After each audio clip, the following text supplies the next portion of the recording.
I'm still waiting for the day my mom says, "It's all fake. We're millionaires. This was just to teach you to be humble." But I know that'll never happen. And I'm still humble. But humble as in humble background. Hi, I'm Addison from Colorado. Ever since my dad passed away when I was 7, we've been broke. And Mom got irked whenever I asked her for money. So going to this kind of expensive summer camp seems pretty far-fetched to me.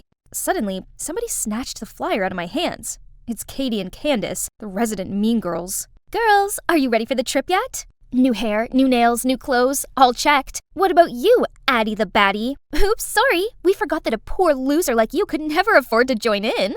I forced back tears as they burst out laughing, then left. "Addison, are you okay? Don't listen to them. I can help. Stay away from me, Layla. Rich kids like you would never understand." I flicked her hand away and ran off. Let's see. Mom's getting ready for her night shift and didn't seem in such a bad mood. Maybe now is my chance to drop the question. "Mom, I need some money for the school camp. It's the last chance to—" "We can barely afford the rent this month. Do you know that? Find a way to make money yourself instead of begging me, will you? At this age, and you're still so unthoughtful." "Unthoughtful? Have you ever been thoughtful of me? I hate how freaking poor our family is. And more than anything else, I hate you." I ran straight to my room, packed a backpack, and quickly left the house. It's already 2 a.m., and this snowstorm is only getting worse. I ignored dozens of calls from Mom. There was no way I'd return to that house, ever. Oh, it's freezing. I rummaged through my backpack for my mittens when... Oh, Alice in Wonderland, my favorite book. The most beautiful moments in my life suddenly came rushing back to me. It was when my dad read me bedtime stories every night. I'd never forgotten his gentle eyes and warm voice. As I turned the pages in hopes of distracting myself from this storm, my phone notified another call from Mom. I have to tell her not to bother me anymore. Hang on, hospital? My mom had an accident at work? I quickly got on my bike to go there, but the barreling storm threw piles of snow against me. I couldn't see anything. Ah! Is it morning already? Contrary to yesterday's blizzard, everything looks as fresh as spring now. But where am I? Suddenly a giant acorn fell and broke in half, in which there was a piece of paper. "Welcome to Wonderland?" Am I dreaming? Wake up, Addison. Mom needs you. Stop wasting time daydreaming like this. Just then there was a shrill scream. "Intruder! Restrain her!" Suddenly, 2 strange men in uniform grabbed my arms, forced me over to a tiny rose arch, and made me go through it. I peered around feeling awestruck. I was in a huge greenhouse, and a well-dressed man was waiting for me. "Hello? I'm Edward, the King of Wonderland. Welcome to my kingdom." Dad? Is that Dad? He looks so similar to my dad that I almost blurted it out. He welcomed me warmly with a table of lavish food. I hadn't eaten since last night, so I couldn't help but dig right in. Only when the clock chimed, I became aware of reality. Mom! I needed to get to her. I immediately asked King Edward for the exit. "This land is beautiful, but a monster rules its gate. I don't know how you got here, but if you want to leave, you'll have to bring that monster 3 valuable items." 3 items? I asked. "Yes. Let's see what that is." Then Sir Edward approached the glass door and spoke out loud. "Mirror, mirror on the wall, who is the most handsome of them all?" "Your Highness, you are the most handsome, the most elegant. We wish to be as perfect as you are." "Yeah, if I was you, I'd wanna be me too. Now tell me, in order for Addison to leave here, what are the required items?" "To escape this land, she must acquire 1 fair lock of Rapunzel's hair, the scarf of Red Riding Hood, and Aladdin's magic lamp. Complete this quest before the clock strikes midnight, or be stuck in this world for an eternity." What? Are you serious? Where am I meant to find those things? "Don't worry, I'll send Arthur, my close bodyguard, to accompany you." Just then, a tall, handsome guy about my age appeared. "Hey, little girl, there's no time to waste. We need to leave now." Then he threw me a set of clothes and told me to change. After that, we went through the same gate as before, only this time it no longer led to a red rose garden, but an underground sewer system. Ew, what are we doing down here? It stinks! Arthur didn't say a word and quickly found a staircase leading above ground. I immediately followed him, and there was a busy street right in front of me. I noticed that everyone was looking at something. It was long, blonde hair falling from a skyscraper's penthouse. Huh? Rapunzel lives in the Empire State Building? Ridiculous! We quickly walked over there, but it was guarded very strictly. How can we get in? That's why I told you to wear this. So we easily blended in with the maids and waiters and entered the tower. Wow, I've never set foot in such a luxurious house. Who are you? Startled, I turned around to see Rapunzel in the Grimm's fairy tales, standing right in front of me. But wait, why does this girl look familiar? Layla, is that you?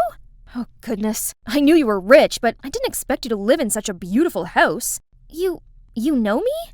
I excitedly showed her our class photos. Layla seemed very interested in them, but she couldn't recall anything and kept asking me to tell her more stories about school. When I was rambling about our friends to her, Arthur turned to me and whispered, "You need to carry on the task now." Oh, it's been 2 hours already. I chose my words carefully to ask her for a lock of hair, and of course, she said yes. But when we were about to leave, she clung on to me. "Please stay here with me. Clothes, shoes, anything here you want, I can give it to you." This one? This one also. All of this luxury stuff will all be mine? Yes, of course! Wake up! Have you forgotten what we came here for? Are you willing to give up on seeing your mother ever again for this? I'm sorry, Layla, but I really have to go. My mom's in danger. Then please take me with you. I can't stay in this hideous house anymore. Come on, you have everything on earth here. It's like heaven. No, it's hell. All this stuff is just meaningless. What I need is freedom, school, friends, and being able to do what I want. Turns out, after her parents' divorce, her dad did everything to win custody and kept her here just to make money from her gorgeous blonde hair. I miss Mom. I'd rather live in a small, shabby house than this flashy, cold place. I couldn't leave her here. Suddenly I remembered how Eugene saves Rapunzel in the movie, so after getting Layla's approval, I cut her hair short, and the three of us ran away from this penthouse. We dropped Layla off at school where her mom was already waiting for her. The simplest things like freedom, friends, or someone who truly cares for us are much more valuable than superficial material things. Sadly, I always craved what I didn't have and took what I did have for granted. Let's go. Why are you still standing here? Huh? We have to attend the class too? Ain't no time for this. We gotta find Red Riding Hood. Without a word, Arthur just dragged me away, eventually stopping in front of a girl wearing a scarf on her head. Here she is, the person you need. I waved at her, but she just coldly looked up and asked, "What do you want?" Huh? Red Riding Hood was none other than Katie? I'll get right to the point. I really need your red scarf. Can you— Excuse me? This is Gucci. Do you know how much it costs? It's from even the limited edition.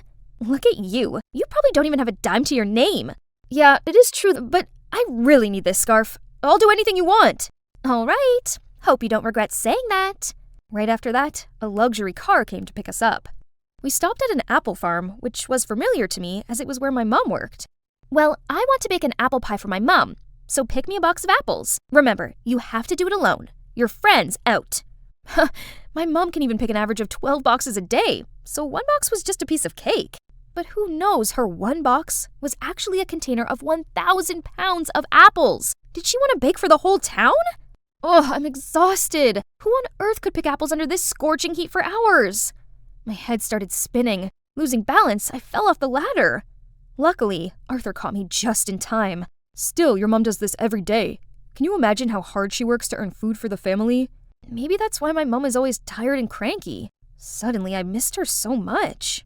I finally harvested enough apples and brought them in to exchange for the scarf. But Katie still made me choose the 10 most perfect apples out of them. No matter which ones I chose, she gave a dissatisfied scowl. This apple is not okay. Neither is this one. It has a 2-centimeter scratch. You're too much. It's all the same. No way. Everything for my mom must be the best. She's sick and I need a perfect pie for her. Then Katie told me that when her mom was pregnant, she found out she was sick. The doctor advised her to terminate the pregnancy for her safety, but she refused and risked her life to give birth to Katie. Hearing that story, my eyes just naturally welled up with tears. What now? Are you tired from this little bit of work? No, I just miss my mom so much. I really want to get back to her. I realized that even Katie, the heartless, mean girl, still loves her mom this much. Yet, all I do is ask and plead with my mom. I'm such a terrible child. If you love your mom that much, you know what to do from now on. Help me deliver this gift to your heroic mother, will you? And here, take it and complete the mission. Finally, we've arrived. Our final destination is a museum. Arthur said that there will be a secret room with the magic lamp, but getting the key to that room was already a hassle. There were security lasers all over the place, so we broke in through the ventilation system. Arthur tied a rope around my waist and then slowly dropped me down where the key was. Just a little more and I got it! But as soon as I touched the key, a drop of my sweat fell, causing the alarm to go off. The guards rushed in from the door, but fortunately, Arthur pulled me up in time. We got out of the ventilation system, but this place was like a maze. Then Arthur pulled me to hide behind a wall. Little by little, His face was getting closer and closer to mine, and my heart was pounding like crazy. Suddenly, the whole wall behind me moved. Turns out there was a secret staircase leading down to the basement, and it took us no time to find the room. Huh? Where's the magic lamp? Arthur approached the only object in the room. It's a projector. He turned it on, then on the white wall appeared the image of my mum, being tired after a long day of work. But when she got home, she still came to check if I was sleeping well. The image of her waking up early to make me my favorite breakfast. Above all, she totally knows about the camping trip and is trying to work overtime so I could join it. Time is running out. You should hurry to go back and hand in these items. I tried to regain my composure, quickly wiped away the tears, and left with Arthur. I'll be back with my mum soon. I'm back! Please take me to the gate. Suddenly, a chiming sound got me frozen. I'm sorry, but time's up. You failed the quest. But why worry? It isn't so bad here. You'll have everything you could ever want. At any cost, please lead me to that monster. I don't need anything else. I just want to be with my mom. I've been thoughtless all this time. I can't leave her when she needs me most. Actually, there is no monster here. It is the greed, selfishness, and ingratitude inside of every one of us. But I can see you already defeated your monster and learned the lesson. So, you can go back to your mom now. Huh? Everything was so bright. Where was I? Honey, you're awake. Thank goodness. Someone squeezed my hand. It was Mom. Mom told me how she'd collapsed at work due to overworking. Then she found out I'd fallen off my bike in the snowstorm and knocked myself unconscious. Here you go, sweetie. My mom placed some money in my hand. Now you can go on the camping trip. I'm so sorry for upsetting you, and I promise I will work extra hard so you don't have to go without. I burst into tears and shook my head. I don't need it. I don't want you working overtime and putting your health at risk for me. Having you healthy and by my side is all I need. Mom, please forgive me for everything. As we pulled apart, I noticed someone standing in the doorway. Arthur. Turns out it was Arthur who rescued me in the snowstorm. Thank you so much. You're my knight in shining armor. Anytime. I'm just glad you're okay. I mean it. I wouldn't have completed the tasks without you. Huh? What tasks? Looking into his dreamy eyes, I honestly felt like he'd been sent by my dad to help me learn from my mistakes and be grateful for what I had. Never mind. I'm just glad you're here. Hello there, my name is Hope, and my life just became fabulous. My parents are from India, and they moved here when my mom was pregnant with me. Things were tough when I was a baby, but when I turned 7, everything changed. My father invented the super cool app that lets you detect diseases from your phone, so we became rich and moved to Beverly Hills. Kana, look, that mansion over there belongs to Rihanna. Oh my god, Rihanna is my neighbor for real? Eek! Man, Beverly Hills was paradise. But there was one little problem. I had no friends. We moved during the summer, so I had to wait 3 months to meet the kids at my new school. I was bored out of my mind in our mighty mansion. One day, I decided to go to the playground. There were so many kids playing and having fun. I tried to approach some of them, but they paid me no mind. So I decided to watch them instead from the top of the jungle gym. Hey, you there! Me? Duh. Who else is flipping around like a monkey up there? Are you new? We're playing princesses. Come and play with us. Yes! I jumped down so fast I almost hurt myself. But that was how I met Meg and Becky. I was shocked to find out that Becky was my neighbor. Our houses were right next to each other, and I could literally talk to her from my balcony. Meg, on the other hand, lived at the end of the street, so we decided to meet up every afternoon and play till the sunset. Then school finally started, and we were an iconic trio. Becky was the prettiest girl, with blonde hair and teeth so perfect she didn't need braces. Meg was the cheeky, sporty one, a soccer prodigy, in her words, while I was the mysterious new girl, who was friends with 2 of the most popular girls in school. And things stayed great as we entered high school together. I was no longer the mysterious new girl. Popularity wasn't my thing anyway. I was just glad I found my place in the tech club. Hey, Hope! Meg's asking us to go to the mall this afternoon. You coming? Oh, I can't. My family's celebrating Diwali today. Diwali? That sounds exciting. Can I come? We have never had non-Indians for Diwali before. But since you're my bestest friend, I doubt that my mom would mind. Yay! By the way, I have something for you. Here, whenever we're close, it will glow like this. Whoa! Did you make these? See, you're really talented. If you would, Becky, we've talked about this. Joining the tech club is enough for me. Now let's get going before my mom scolds us both. Becky came over immediately, and she was so excited. She helped us set up and helped me wear my sari, and even joined in the prayers. Everyone was happy to have her around. Diwali went great. My mother had the best time teaching Becky about the Indian culture. Later that evening, a heavy rain started, so Becky stayed for the night. We were having tea in the living room when I heard a loud bang on the door. I opened up, and it was Meg, soaked in the rain. Oh my god, Meg, are you okay? Becky said to wait for you guys at the park. I was waiting when the rain started. I went to her place and was told she was here all day. Why didn't you tell me? Oh no, Meg, I'm so sorry. I meant to text you, but I forgot. You forgot? We've been friends since we were in diapers, but the moment Hope showed up, you abandoned me. That's not true. What's that on your wrist? Hope's too? They're friendship bracelets. I can make you one if you want. So that's how you think of me all this time. Just a surplus? Meg, wait. She didn't stop, but walked straight into the rain, and everything changed from that day. We tried to make peace with her at school, but she acted like we were invisible for days, and even started a new clique with her soccer teammates. Poor Becky. She seemed so hurt. Well, if it isn't the lovebirds. Tell me, Becky, how does it feel being replaced? Hurt, right? We get it. You find new friends. No need to rub it in our faces. Hope, have you been shopping at Goodwill again? Are things good at home? I think the homeless person you borrowed this coat from needs it back. Remind us, Meg, does your mommy still need you to cut meat into little pieces before you eat? That was 4 years ago. How dare you? Was it? What about those bed accidents? Her minions cracked up. Even Becky couldn't contain her giggling. From that day on, Meg was determined to get on our backs. We figured out she must have been mad at us still, so we decided to keep distance every time we saw her. I finally got time for myself, but suddenly Becky came rushing in. Hope, I just saw the tech teacher put a sign-up sheet for the annual national tech competition, and guess what? I already signed you up. This is the year you'll kill it. Bex, you should have done that. I'm not ready. That competition is a cutthroat. What if I don't make it past the group stage? Well, you know what's worse? Not showing up at all. So you have to give it your all and create something. You can do it, Hope. No, you don't. Hello, ladies. Yuck. You again? Can't you see we're in the middle of a conversation, Charles? I'm not speaking to you. Hi, Hope. I saw your name on the sign-up. I know you're going to kill it. Stalker alert.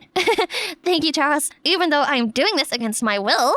If you want, I could help you brainstorm. No, I'm good. I'll figure it out. When would you learn? Even if she was on fire and you were the last drop of water, she would still say no. Move on. You've been obsessed with her since middle school. It's not cute anymore. Becky, that's mean. Let's go.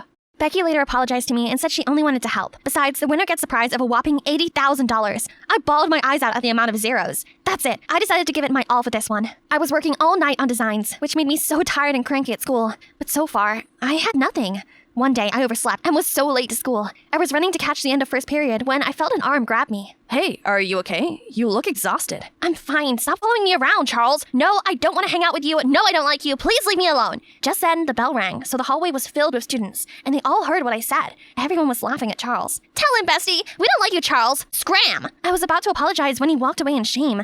Maybe it was for the best? I was getting tired of rejecting him every day. I had too much to work on. I had an idea for an app and knew that my family depended on it. In no time, I stopped worrying and started feeling confident. My app was indeed a masterpiece. One day at recess, I was in the bathroom stall when I heard the most disturbing things. Did you hear the thing about Hope? I heard that her father's app is a failure now, and that they're so poor they might have to live in trailers soon. Yeah, I heard it. Who would have thought that high and mighty Hope used to live in a trailer? How tragic. My head was spinning. My family problems were a secret. Who could have told them? That witch Meg? There's no way she would have known. Then it hit me. It was Becky. She was the one coming to my house all the time. That's why she enrolled me into this competition for the money. She knew. I could feel the anger boiling in me as I moved to find her. I saw her by the bleachers, sitting alone. Great. Becky, how could you? Before I could finish my sentence, a slap landed on my face. It stung so bad that I couldn't see. Don't ever come close to me again. Don't ever say my name. I don't ever want to see you again. What are you talking about? I'm the one who should say that. You're seriously playing the victim after insulting me? She ripped her friendship bracelet off, threw it at me, and stormed off. The whole school watched as I stood in confusion. What the heck just happened? I tried to reach out to Becky, but it was impossible. She cut me off. Was that how little she thought of our friendship? The next few days at school, everything started to make sense. Becky had a new best friend, and it was none other than Meg. I was so upset watching them at school, while I sat alone every day. Later that day, I was in gym class when the witch approached me. Looks like you're flying solo now. Jesus, gloat all you want. I'm out. What's with that attitude? You usually have a sharper tongue. Cut your nonsense. I know you did this. You're so jealous of our friendship that you just had to destroy it. What? It wasn't me. Have you seen the video? What video? Meg showed me a video of me bad-mouthing Becky to a group of girls, but I didn't do this. I know. As much as I hate you, I know you'll never say anything bad about Becky, which means that someone did you dirty. Oh, I didn't expect you to pick my side, but you're so right. That person must have spread that nasty rumor about my dad's business and got me thinking Becky was responsible, since she must have been the only one who knew. Does this mean it's true? Yeah, I've been hoping to win the tech competition prize and help that out. Well then, you should focus on the competition. I'll talk it out to Becky, don't worry. You'd do that for me? Yeah, I guess I knew all too well what it felt like to be left out. I'm really sorry about that. It's alright. Beck and I made up. I guess I was a bit jealous, since it was always you and Becky. And we've never had a chance to hang out one-on-one either. I really hope all these drama can end so we could just be the iconic trio again. Thank you. I really hope so too. 1 week later, the tech competition was finally here. I was so ready to unveil what I'd been working on. Mom and Dad were also here to cheer me on. I walked to write my name on the sign-up sheet, and the name before mine shocked me to my core. That's right, I'm here too. Oh, meet Evans, my partner. He's one of the most brilliant inventors. My parents hired him to help take you down. But why? Why? I've been nothing but nice to you, but you only think of me as some dumb blonde. I was the one who enrolled you into this competition. I was the one who befriended you. You'd be nothing if it wasn't for me. It's about time you learn to appreciate your friend. Becky turned away. Meg tried to stop her, but to no use. I suddenly felt this weakness in my knees. I couldn't help the tears. I let them flow freely. Oh, Kana. Listen, you have to focus. Remember why you are here. If we have to start our lives afresh, then no problem. I did it before, and I can do it again. Don't let her clouded judgment tell you where you belong, my darling. I gave my dad the biggest hug and went into the hall. He was right. I couldn't let Becky take this day away from me and my family. When my name was called, I walked proudly on stage and started my presentation. Hi all. I came here because I want to tell my story. Growing up, life hasn't always been easy for me, until I found friends who changed my life. And even if there are ups and downs along the way, I will forever cherish the memories we had together. So I came up with this idea of an app called Memoir Lens, made only for you and your loved ones, where you can store and share your memorable moments with them. Best part is the app will notify you annually, so you can relive those moments again. The hall erupted with applause. Everyone loved my app and I ended up winning the competition. I couldn't believe it. I was so happy. I saved my family. Later that night, my home was packed with friends and family celebrating. I was having such a good time. But then the thought of Becky and Meg crossed my mind. So I took a walk. I was just at the end of the street when Charles appeared from nowhere. Hey, I heard you won today. Congratulations. And you're having a party. Did you forget to invite me? Oh, it's just for my family and close ones, so... Oh, I get it. Does Becky come too? I heard she slapped you in the face. Ouch, that must have hurt coming from your BFF for life. Do you see how it feels now? Nobody likes being humiliated. Wait a minute, it was you! You did this! Of course I did, moron. And let's be clear, it wasn't because I was so heartbroken. Yuck. I just wanted to date a popular girl, and you seemed easy. But then you humiliated me. So I created a fake AI video saying nasty things about you with Becky's face. And the same for her. And you guys fell for it. Look how weak and powerless you are without your friend. Pathetic. With all the anger and pain I felt, I grabbed Charles by his shirt and slapped him silly. I was ready to beat him up, but he scampered away, laughing like a psychopath. I ran to Becky's house. I had to tell her the truth. I banged on the door for minutes before she opened it. It was Charles. He made a fake video to separate us because we humiliated him. What? Are you making this up to mend things? It's not gonna work. It's over. No, wait! She's not lying. I heard Charles confess. I even have it recorded. They happened to stand right in front of my house. Becky watched the video, and it started to hit her. Oh my god, that idiot. Oh, Hope, I'm so sorry. I should have listened to your side. And I said all those terrible things to you. Oh, I'm too ashamed of myself to even face you. It's okay, Becky. I just miss my friend. I also happen to know you pulled out of the competition because you couldn't do that to me and my family. I'm so sorry I even tried to.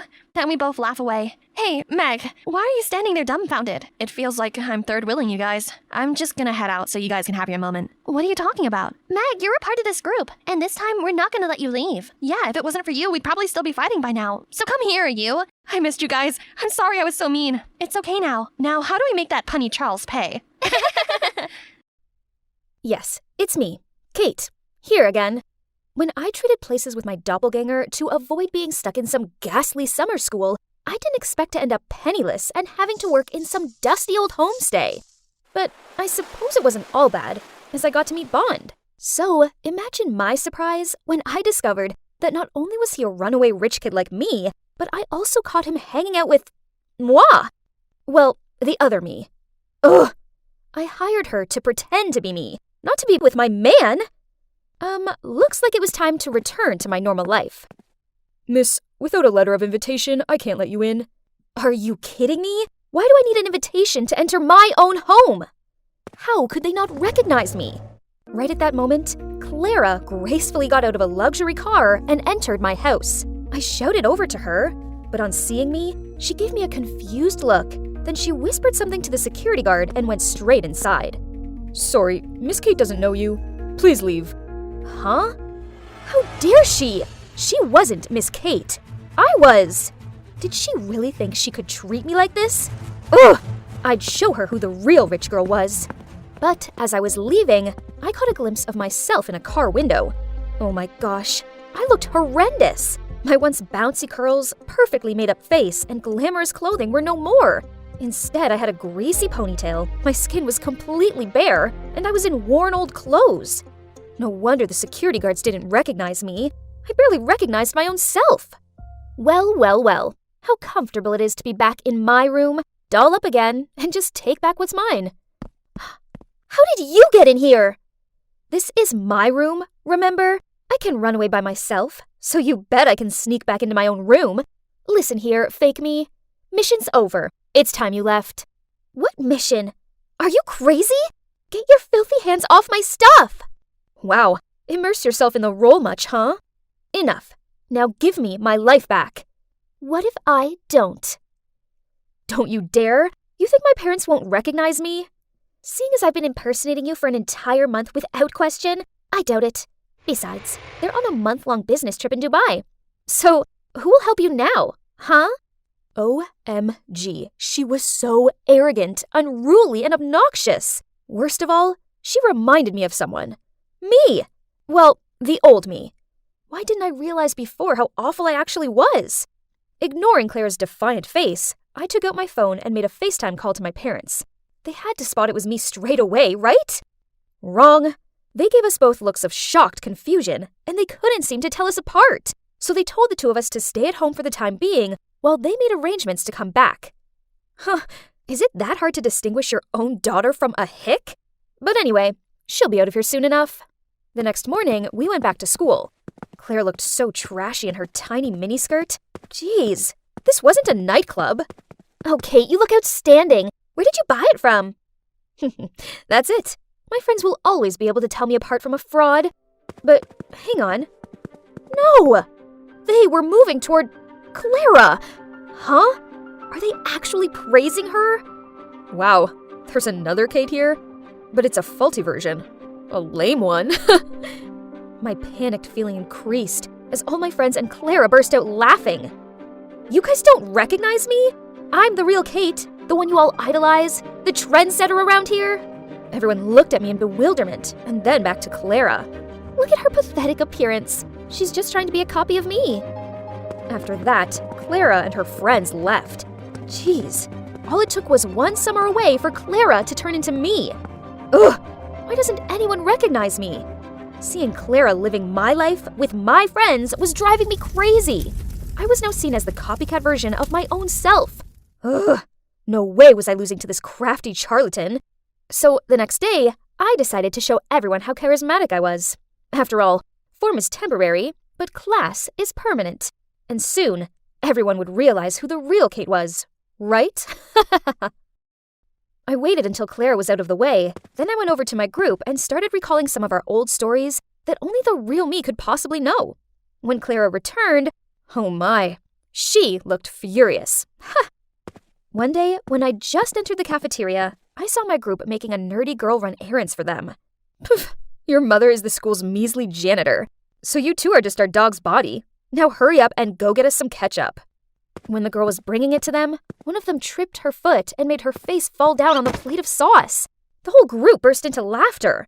I rushed to help her up and scowled at the clique chic girls. They may have looked stylish, but beneath it all, they were monsters. But worst of all, it was my fault, as it was my group. I basically created them.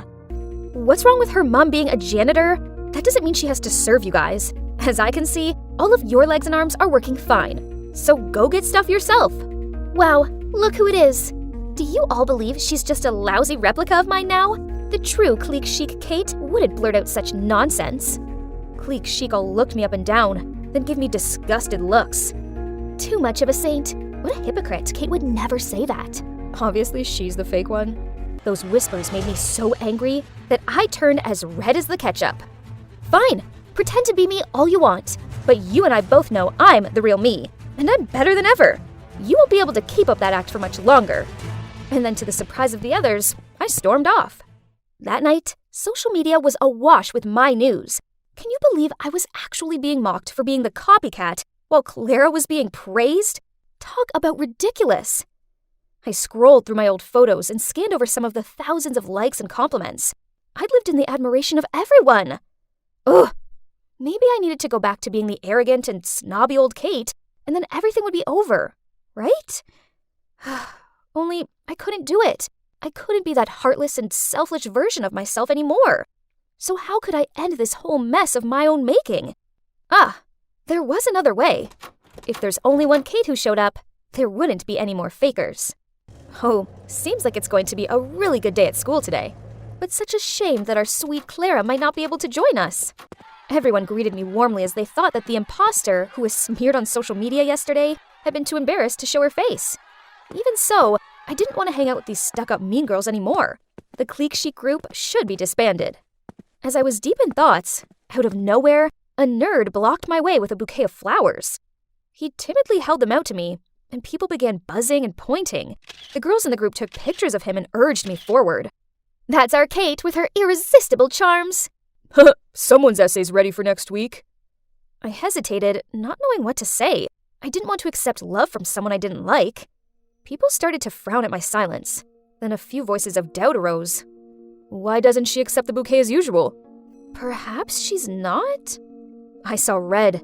Suddenly, I found this whole pretending to flirt with someone just to have them do our homework absurd. And above all else, it wasn't fair to him. You don't have the guts to do it, do you? Because you're not Kate. Startled, I turned around to see Clara taking the bouquet of flowers from the nerd's hand. I snatched it back angrily. He likes me, not you. He likes Kate, and I'm Kate. That Clara was just so shameless to say that. Did she really think she could be me? Did she think being mean and snobby made her the it girl? How shallow of her. Yes, if it was Kate from the past, I would have received that bouquet and made him do my homework. But the present Kate won't do that. Do it yourself. Stop relying on others to do everything for you. As for you, Clara, let me tell you this. Despite your best efforts, you'll never be me. Once a liar, always a liar, you counterfeit. I was done here. I was the real me, and if they couldn't see that, then whatever. So I walked away. Suddenly, a hand pulled me back.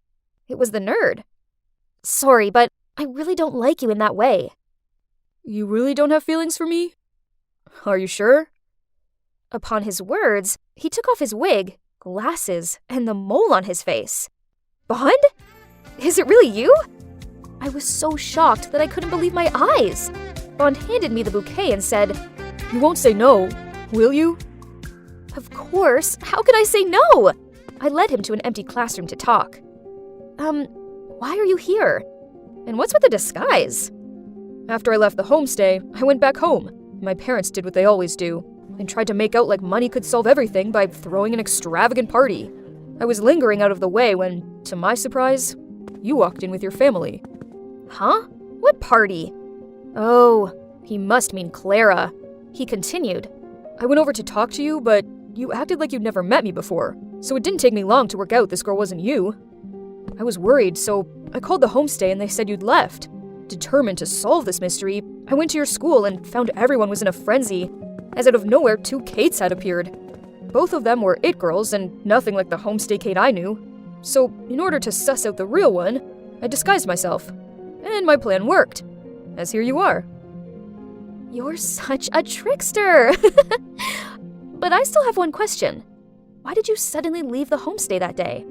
So, turns out his passion for marine life led him to run away from his disapproving parents and go to a coastal homestay.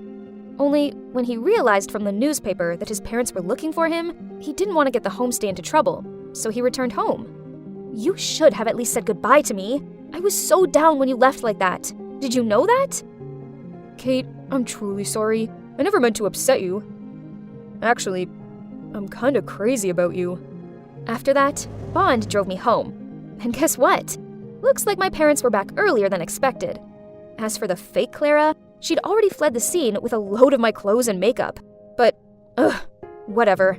At least she'd finally gone. So, what now? Well, I'm dating Bond, and I'm so happy with him.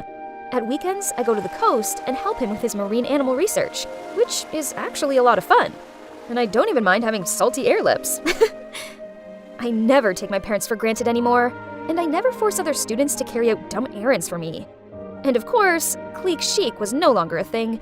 Everyone at school had grown used to the new and improved version of me. Obviously, I'll always be the it girl who sets the trends, but only the decent ones. Sometimes in life, we have a chance encounter with someone who ends up changing our life. This is exactly what happened to me, and it was totally unexpected. You see, I was pretty lonely at the time. I'm Amelia, by the way, and I'm 20 years old. I was living all on my own in a tiny house in Portland. It was my mom's house, but she sadly passed away from cancer 2 years ago. I'm not going to say that life was easy for me, because it wasn't. All I wanted was to become a comic book artist. I love art so much, but the only way I could make this dream a reality was to make money. Ever since graduating from high school, I'd been working as a waitress to make ends meet, and also to save up enough cash to enroll in art college. Honestly, this job got me through the hardest time in my life. The days, weeks, and months after my mom passed away were so painful, and the restaurant kept me busy, so I barely had time to sit with all my feelings. Moreover, little did I know how much this waitressing job would change my life forever. It all started with an incident in the restaurant. I'll never forget that day. I was carrying a tray of food when I accidentally spilled some water onto the shoes of some fancy girl. Oh my god, she went crazy. She started screaming at me, and even though I frantically apologized right away, she still asked to speak to my manager. I leapt down and tried to clean the water off her shoes with a cloth, and that's when I heard a voice. Hey, stop! What do you think you're doing?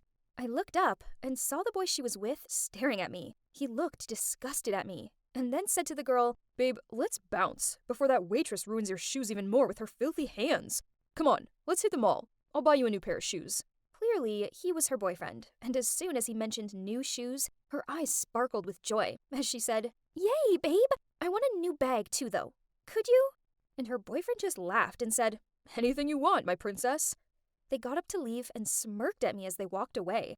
I couldn't believe how rude they were, especially the boy. I felt so angry, I wished I could slap him right across that cocky face. But of course, I didn't. There was no way I could risk losing my job, but I knew that if I ever saw his face again, I'd definitely give him a piece of my mind. And, well, believe it or not, I did indeed see him again.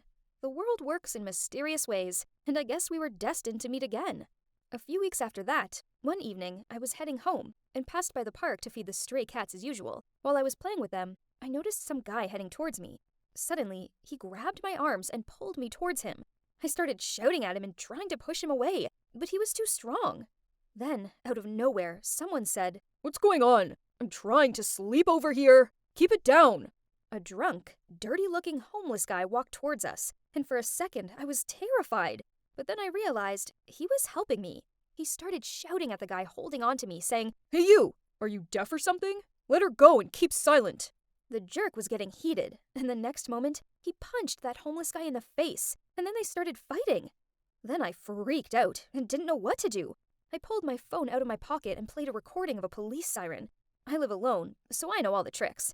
Well, that did it. The jerk who'd grabbed me suddenly jumped up and sprinted out of the park. The homeless guy who'd helped me was still lying on the ground, so I helped him up. He was black and blue, and there were even some scratches on his face, and as I got closer to him, I realized he looked familiar. OMG! Wasn't he the rude guy from the restaurant? What was he doing looking all dirty like a homeless guy? He had his eyes closed, so I patted his face and said, Hey, wake up! What are you doing out here? He opened his eyes and asked, Do I know you? He stared at me for a while, then eyeing my uniform and smiled. Oh, the little waitress. Guess what? I'm poorer than you now. Then he passed out. I was so annoyed that I'd bumped into him again. I was about to leave him lying there, but then I realized he'd saved me, and I could hardly leave him there with all his injuries. So, yeah, in the end, I decided to take him back to my place to get my first aid kit. I cleaned up his scratches, and then let him crash on my sofa. The next morning, he was super surprised when he woke up. I told him what had happened and that he'd saved my life, so I saved his. Then I said he should probably head home now, but he just stared at me. And that's when he told me his story. He really was homeless. His parents had kicked him out because they'd found out he wasn't their biological son. What on earth? How could any parent do that? It's not like he has tricked them, but it was due to some mix-up at birth. So, wasn't he also a victim? I felt sorry for him, but still, it was none of my business. I had to get to work, so I asked him to leave, but he begged me to let him stay. I just looked at him in shock and said, how about you go to your rich girlfriend's place instead? I really need to get going now. But he didn't budge.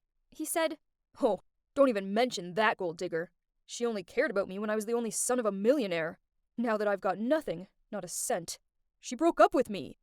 Wow, shocker. But, well, it's not like I couldn't tell that she has a lousy personality right from the get-go. So I said, Well, what about your friends? Can't you crash with them? but he said no. It started to frustrate me, so I said, "You can't stay here. I don't even know a thing about you." Then he splurted out, "Hi, I'm Jude. I'm 22 years old. I've got all my fingers and toes, and my criminal record is clean. There you go. Now you know me." and he topped it off with a grin, as if that could win me over. He then went on to say that he'd pay rent, and that when he found a job and stuff, he'd leave. I hesitated. I mean, I couldn't live with a strange guy, but then I thought about that extra money I'd get if he helped with rent. I could really use that money for my college fees. He could see I wasn't sure, so he said, "Come on, please. I mean, I did save your life last night." "But there's only one bedroom," I said. "Don't worry. I'll sleep here." He pointed at the sofa. I thought for a while, then nodded my head and agreed. "And only for 1 month, okay?" Then I made him shower and change his clothes, since he was so gross and dirty. But he told me he didn't have anything to change to. "I was kicked out, remember?" And he even had the cheek to ask me for some money to buy new clothes. No chance. I told him he could wear my clothes, since some of them were quite big. At first, he refused. He said there was no way he was wearing women's clothes. So I said he either wore them or kept his dirty clothes and left my house. Ha! Of course he had no choice. And seeing him in my floral pants was hilarious. A few days later, though, he still hadn't found a job. Every night I'd come home to find him lying on the sofa in my oversized pajamas. He was so messy and lazy, and after a week, I couldn't bear it. I nagged him. "You have to find a job, or how do you expect to pay me rent? And the least you can do is clean up around here. I'm not your maid." He said he'd been looking for an office job, but it was hard as he had no knowledge and experience. This annoyed me, so I suggested he apply for a delivery man position. He looked at me in horror and said, "What do you think I am?"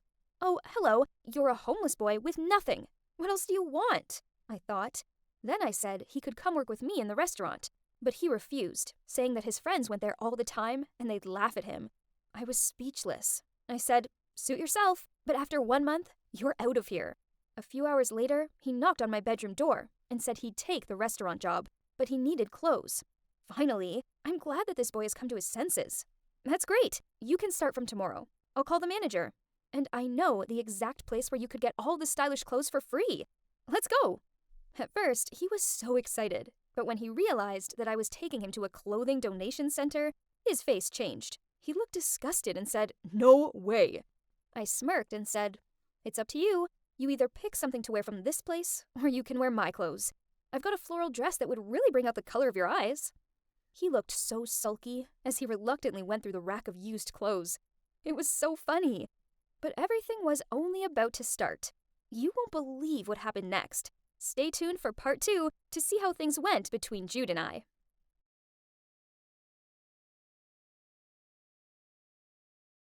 It's the country's fair day today, or as I like to call it, my winning day. See that huge plushie over there? It's about to become mine. Ready, set, and yes! Bullseye! I excitedly took the bear when it suddenly got yanked away by this crazy bull. "Hey, I won that bear fair and square." "But I saw it first. Now hand it over, Hobbit." "Hobbit?" I yanked the bear from him, but it ended up ripping in half. His girlfriend burst into tears, and now I'm like a red rag to him. He rushed towards me, and before I could even think straight, my fist took over. "How many times have I told you, Angie? A girl doesn't just raise her fist and cause trouble like that. It was self-defense. He was gonna hit me, Mom. I'm done with this. Like father, like daughter. Why are you even bringing him up? He left us years ago, so let him stay out of our lives." Even thinking about him made my blood boil. I turned to the window, avoiding the look I knew my mom was giving me. When we got home, we found the door open. Something wasn't right. I quickly ran into the house and saw black shadows standing in our living room. "Who are you people? What are you doing in my house?" "All hail our new leader!" The lights suddenly came back on, and I saw them all bow to me? "Angelina, I've been looking forward to meeting you. I'm Nick Mason, Mr. Bruno's right-hand man." "My dad sent you here? From this day on, you will become our new leader of the X organization, on his behalf." You gotta be kidding me! For so many years, he hasn't cared about whether we live or die, and now he suddenly wants me to take over? And look at you all. This organization seems no good. "Please don't misunderstand us. X organization was founded by your father to help the local people and fight for justice. But things took a horrible turn, so I'm afraid he's gone to jail for a little while." He's in jail? Oh, my head! Fighting for justice? That's why he's in jail now? Your father put the safety of the seaport local first. In doing so, he fell into the enemy's trap. You will understand him better if you accept his wish and become our leader. As much as I hate to admit it, I missed my dad. He once promised that he would skip his work and hang out with me on my birthday, but then he just disappeared without a word and has been quiet for the past 6 years. Until now. Darling, I have something for you. She gave me some old letters and a plushie bear, which I'd begged my dad to buy for me. She'd hid it from me the whole time, as she was mad at my dad for always risking his life for things that weren't any of his business. It turned out that my dad had still cared about me, even without me knowing. Mom, I've made up my mind. I hope you'll support me. So, my mom and I had a long journey to the seaport of the city where my dad's ex-organization was secretly operating. We walked into the market, then stopped at a large fish shop. How on earth does an organization have their secret base in such a crowded place? The most dangerous place is the safest one. Remember that. I remembered my dad used to say this to me when I was a kid too. This must be his crazy idea. Nick led me into a room at the back of the store and introduced this as the organization's base. So, this is where my dad used to work. And he'd still kept this same old hat all these years? Let's get to work. There's been a lot of theft going on in town lately. Every night, the thieves break into stores and steal everything they can. People are panicking right now, so we need to solve this as soon as possible. Isn't this the police's responsibility? If they were capable, we wouldn't have to get involved. That's why your father maintains this organization. Now you need to settle in a bit. I've arranged your accommodation and enrolled you in a local school. Remember, your identity is top secret. For the next few days, at 5 a.m. every morning, Uncle Nick got me up and took me to the port to tell me more about the thieves. However, he'd just joined the fish auction the whole morning instead of actually doing anything serious. So, I went somewhere else and pretended to talk to the fishmongers about the burglaries in town. At that moment, a guy in a cap that covered his face bumped into me. Hey dude, nice bracelet, but ever taught to apologize? Hey, take it easy. You're making a scene. Okay, maybe I should just behave like a normal schoolgirl here. Having to get up so early in the morning to go to the port also made me too exhausted to study anything. One morning I was falling asleep at my usual place when some noise woke me up. A group of gangsters was teasing a boy? Dude, I'm trying to catch some shut-eye over here. Shut up, loser. Uh-oh, they were messing with the wrong person. I grabbed a nearby mop and made some fancy moves that took them all down, then dragged the flabbergasted nerd out of there. He wasn't calm enough to run for his life. This little guy is Killian. Ever since that day, he kept following me and wouldn't shut up about how strong I was, saying things like, I could never imagine a small person like you having such crazy strength, or they all pick on me, but you, Angel, don't. Then, let's be friends. I have no peace when he's around. While I was trying to make some space for myself, a call suddenly came from Uncle Nick. One of the jewelry shops in the city just got burglarized. Can you help? What? Yeah, I'll head back to headquarters and set up a plan. You can count on me. I then hung up, and that's when I heard a ball hitting the floor. I turned around, and there was Killian, standing behind me, shocked to the core. He'd obviously heard the whole conversation. If you utter a word of this to anyone, you'll not wake to see another day. Do you hear me? I can help you. I know this town like the back of my hand. Okay, we can be friends, or associates, as long as you keep quiet. After school, Killian and I rushed to the crime scene. While wandering around, I spotted a shiny thing among the broken glass. It must have been from those thieves. But wait, I've seen this D symbol somewhere. I was about to pick it up when Killian grabbed my hand, shivering. Bro, it's her who attacked us back then. That gangster suddenly came at me. I tried to dodge him, but ended up toppling over backwards. Suddenly, a strong arm held me back and shielded me from the punch. Mamma mia! Who's this handsome hunk? I wrapped my arms around him and pulled out my inner damsel in distress. Oh, my hero! These jerks won't leave me alone! Please save me! I'm scared! Mess with my friend one more time and you're dead meat. Get lost! He turned to me, making sure I was okay, then parted way. Through Killian, I found out his name is Frank, a senior at our school, and he's known for his cold and reserved demeanor. Definitely my type of guy. But wait, what about the bracelet? I returned to the broken glass window. The bracelet was nowhere to be found. At school, all students were constantly talking about these recent burglaries. Everyone was worried about who would be the next victim. When will all this nonsense stop? I wonder who their next target will be. Don't you see? The recent victims were all the big shots in town, and the crimes were all on the days the police weren't out patrolling. So then, Graham's jewelry shop and Holden's boutique store could potentially be their next target? That makes sense! Wait, Frank? Now that you're here, I feel so much safer. It'll probably be Holden's because Graham already added a new security system to his shop. Please stop fiddling with your hair like that. Good observation. The police don't patrol the port tonight, so they might make a move. So stay still inside, will you, sweetie? Aww, but his sweetie still gotta watch Holden shop and catch the thieves red-handed tonight.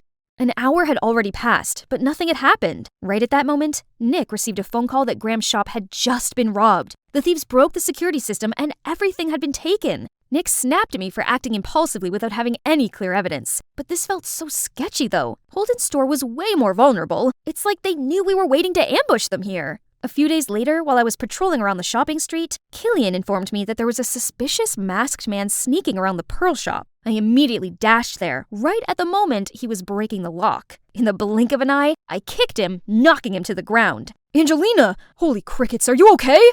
I looked up to see Frank running towards me. The thief immediately rose up, causing me to fall back, then fled the scene right away. Catch the thief, quick! Frank and Killian darted past me and followed the guy. I waited for them at the harbor, but only Killian came back. Sorry, Angelina, but I have to say this.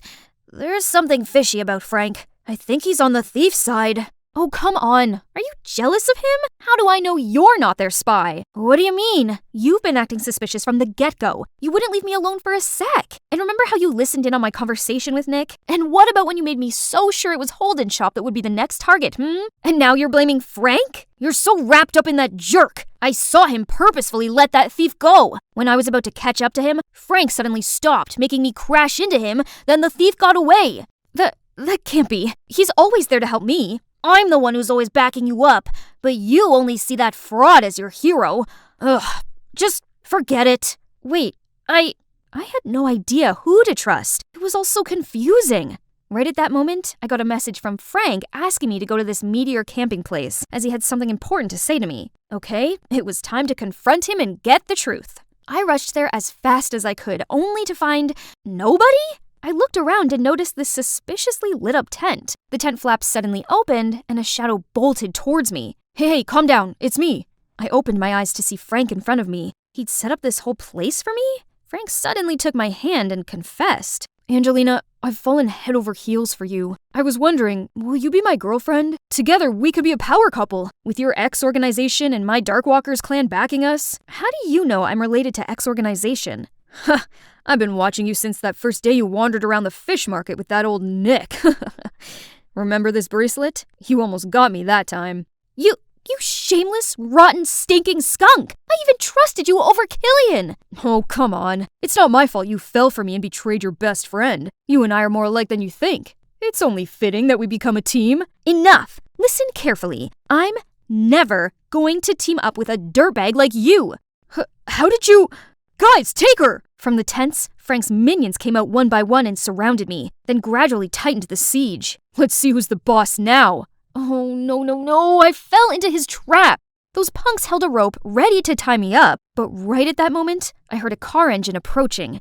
Is that Killian leading Nick and the X organization? He jumped out of the car, ran past the minions and Frank to get to me. Angelina, are you all right? You're not hurt anywhere, are you? I shook my head and felt so touched. He'd come to save me. I thought you were mad at me. I was, a little bit, but I couldn't let you do all this alone, so I went to Uncle Nick. Behind Killian, Uncle Nick and the team had seized all the thieves and their ringleader Frank. Now they'd spill all their dirty secrets in front of the law. It turns out, my dad was about to expose the Darkwalker clan for their evil antics when they framed him for intentionally causing injury and put him behind bars. Since I became the new leader of X, Frank had been trying to seduce me so he could manipulate the organization. Finally, though, my dad was found innocent and released. Mom and I welcomed him home with open arms. I'm so sorry for leaving you behind. I was afraid I would put you in danger. It's all right, Dad. You must have had a hard time, too. I'm sorry for taking so long to realize how proud I am of you. I missed you so much. Dad was super impressed with what we had accomplished for the organization. He even decided to let me continue to be the leader, all the while supporting me and teaching me his tricks. And I know for sure everything will turn out okay, especially with this guy by my side. So, did I do a good job proving myself, lady boss? The vice leader position seems to suit me well, don't you think? You do deserve a promotion. How does vice leader and boyfriend sound? there he is, my favorite person on earth. He should be the first one to see this. Ivan, look, I did it. I passed my exams. Top of my class. Wow, that's amazing. Look at our little genius. You know, when we did algebra, I was terrified. But then I was like, it's just math. I got this. And boom, look, I got an A. Of course you did. You are a genius, the best of all of us. Man, I am hungry. I will sweep this side so we can go home sooner. My sister is a genius, a genius. You are literally the worst singer ever. After that, we hurried home and searched for something to fill up our growling stomachs. Uh-oh, looks like Mom left arepas in the fridge. You know I hate that. It's yucky. 1, never say food is yucky. A simple, I don't like it, works best. 2, I got a bonus at work today. Come on, I will buy you a chorizo burger. Eee! Chorizo burger? Wait, but you need to save your bonus for... Forget about that. Tonight we celebrate, mi amor. Yay! Hey everyone, my name is Mirabel, and I'm from Colombia. This is my amazing brother Ivan. Together, we're the greatest team ever. Our mom worked long hours as the mayor's clerk for barely enough money. And even though my brother helped with the money he made from menial jobs around the town, we never had enough. But Ivan was full of ideas to help us forget what we lacked. I'm so cold. Our radiator is broken. Mom called and it's too expensive to repair it. I'm so sorry, guys. But if I pay for this, I don't know if we will have enough to eat. It's okay, Mom. I have an idea. Let's move all our beds to the kitchen and use the stove to stay warm. Mirabel, you always wanted to go camping, right? Today, we're going camping in the kitchen. Awesome! He always knows how to turn things around like that. Even though our living conditions aren't all too great, but with Ivan around, it felt like nothing could go wrong until... Mira, the most exciting thing happened today. So while I was sweeping the streets in the city, this man in a suit came to me, and long story short, he wants to take me to be a model in America. What? America? That's so far away, Ivan. I know, but I'm going to be a model, and that means I'm going to be traveling all over the world. I am going to be like a bird, and after a while, I will take you guys to America as well. I'm happy for you, but I don't know what I would do without you. Oh, come on, genius. You can write me every week, and when I've earned enough, I will buy you a phone so we can video call all the time. You promise? I swear it on my life. Ivan left home a few weeks later, and from that day, life sucked. There was no one waiting for me at home after school every day. Mom had to start working even harder, and I was lonely and miserable. Every Saturday, I walked for 30 minutes to the post office, hoping to get letters from Ivan. No letters yet, dear. I have told you you don't need to walk here every week. Once you have a letter, I will rush on my bicycle to deliver it. What if you forget? Or you have so much work and you don't get to me in time? Don't worry, I like walking here. Walking is healthy. Okay, we have a rusty old bicycle in the back. You can have it for your trips here. No one uses it. Please don't say no. It hurts me to see you make this tedious trip every week. Thank you so much, sir. That is so kind. I promise one day I will repay your kindness. I know you will. I excitedly went to get the bike. This probably was the first time I felt happy about something after Ivan left. I was pedaling while humming my favorite song when I bumped into a rock which made me lose balance and head straight to the sidewalk. Oh my god, I am so sorry. It's been a long time since I rode a bicycle. A bicycle? You call this death trap a bicycle? Now I have to get a tetanus shot because that filthy thing touched me. I am sorry. Yes, the bike is dirty, but I don't think you will get any diseases. And I am supposed to take your word for it? Do you even know what a tetanus shot is? Listen, boy, I have said I am sorry, and I don't know what else you want from me. I am very sorry. Goodbye. How dare you? Come back here. With my new bike, I dropped by the post office more often, but life didn't get any better, as there was still no word from Ivan, and later that summer, I graduated high school. I knew my mom couldn't afford college, so I got a job helping the postman deliver his mail. One day, I had to deliver mail to the Santiagos. They were the most powerful family in our town. Their house was a castle. My heart was tumbling in my chest as I placed the mail in their mailbox. As I turned to leave, I heard a voice from the hedges. I looked over and saw the devil boy. Hey, you! Aren't you the girl that hit me the other day? Why are you here? Security? Whoa, wait. I'm just doing my job. I didn't bother you one bit. Job? Oh, with that dead trap. I can't just let you go off and hurt another innocent person. Get over here and directly hand me my mail. I was confused, but hey, it's the Santiagos. I better do what any of them say. So I stepped into their yard and met this smug Diego. But that's not all. After that, he still wouldn't let me leave. That whole afternoon, he made me judge his paintings, give him recommendations for dinner, pick a name for his new pet, etc. Weird stuff. Guess rich people just get lonely sometimes. And that went on every single day after. Gosh, why do the Santiagos have so many males? And every time I got to their mansion, Diego was already there by the gate waiting and bombarded me with 1,000 silly side quests. He even followed me on my mail delivery. What are you doing? Too rich you don't know how to spend money and time? Well, don't you see? I'm spending them all on you. Haha, right, I'm flattered. Seriously, do you really think our family has that many mails every day? It's all my love letters to bring you to me. Then suddenly, he leaned in for a kiss, but I dodge it. Why? You don't like me? People like me don't get to like people like you. Your parents would destroy my life if we're a thing. Look at me. I will never let any harm come to you. You are the only joy in my day, the love of my life. I need you. Just trust me. Okay. And just like that, we started dating. I didn't think of him this way at first, but I guess his sincerity had gotten to me. He's always around. He gave me all the caring and attention I haven't had in a while, which made me feel like I wasn't alone anymore and I could get through everything, thanks to our love. One day, I came home after a long day and I found my mom outside. Everything we owned was littered on the streets. Mom, what happened? What's going on? I don't know. I just got here and I found these men here, moving our things. I tried to speak to them and they pushed me down. As we spoke, a flashy car pulled up right in front of us. So, this is the girl you have been wasting your time with? Look at her, filthy, poor home. You are a disgrace and a disappointment, Diego. Diego? What is going on? Dad, you can't interfere in my life like this. Fine then, make your decision. Break up with her or I'll disown you. Not even one dime to your inheritance. Daddy, that's not a funny joke. We will sort this out. Mirabelle, I was just bored and you're just a gold digger. We both know that, so... What? You promised to protect me. I'm sorry, sweetie. Don't listen to that. I'll explain tomorrow, okay? Then he quickly got in the car and they drove away. I tried to contact him first thing in the morning, but to no avail. I sneaked up to his house, but only to hear the maids saying he's already long gone to some European dreamland, continuing his lavish life among lavish people as his dad wished. So, my so-called loving boyfriend has left me for his dad's money. But without so much of a proper breakup, while his family is destroying my life, getting us kicked out of our own house, and even getting my mom fired from her job, I felt like breaking down. I've lost everything. This life was just out to get me and I wanted to give up. But looking at Mom, I couldn't bring myself to do so. I wish Ivan was here. He would know how to fix this, as he would never give up. That's right. I was raised by my wonderful brother, and maybe it's time for me to channel his strength and fill his shoes, keeping this family alive and well until he's back. So, swiping the pain aside, my mother and I gathered what we could, and we left town because we knew the Santiagos would never let us have peace. We went to live with an aunt, Mom got another job, and I started working as the judge's assistant at the local court to support her. One day, I was at work scheduling meetings when I heard a voice that left me shell-shocked. Excuse me, is the judge available to meet me? Ivan? Mira, it's really you. Oh, I've been looking for you. You left us. I waited for you. We waited for you for 2 years. I am sorry, Mira. I tried to reach you, but America was hell. There was no modeling contract.